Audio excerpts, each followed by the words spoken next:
разбра. Auch nicht.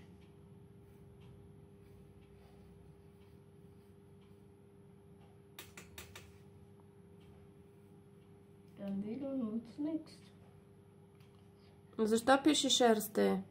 Като трябва да е дрите. Wenn da das steht. Александър, след третото какво идва? Да здрите. Ja, aber da Няма steht das аба. erste. Да. После какво пише? Да свайте, след това следва да стрите, след това следва да свирте. Aber der Satz ist, das erste Fahrzeug, das vor der Ampel steht, ist ein Feuerwehrauto. Така трябва да го напишеш. Също второто. Das zweite Fahrzeug, der hinter erste Fahrzeug Feuerwehrauto steht, ist... Ей, какво си? Das dritte Fahrzeug, der hinter der zweite steht, ist Rettungswagen. Какво има сложно? Du verwirrst meinen Kopf gerade. Твоята копф не мисли.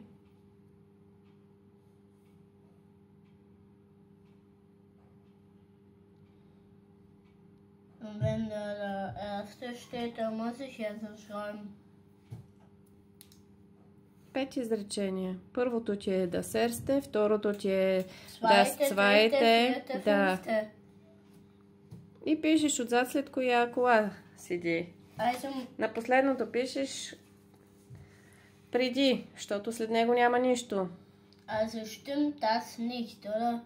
Das erste. Das erste, erste.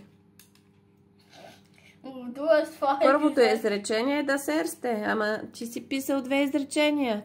Erste, zweite и сега продължаваш третото изречение с also erste muss пак. ich hier das dritte Fahrzeug Ми schreiben. третото изречение ти е das dritte. Не че е Also das haben Sie es erste. da falsch ausgedrückt. Nein. Първото изречение ти е das erste, второто ти е das zweite. Ja. Третото не ти е das erste, а ти е das dritte. Ja, aber da steht nicht. Das Еми dritte. да, защото горе ти ги пиши. Къде ти са фацойгите? Warum ist es da nicht so beim dritten? Защо трябва сам да си го напишеш?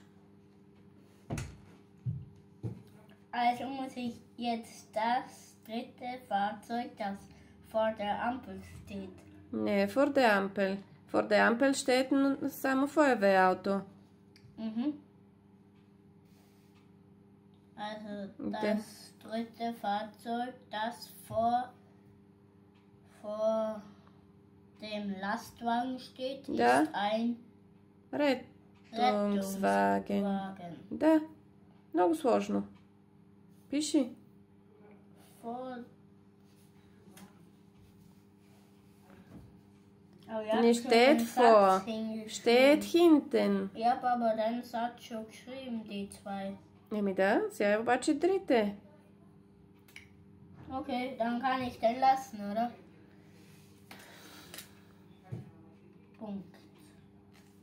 Hm? Ай, пише, не съм видяла какво си писал, пишеш да с трите.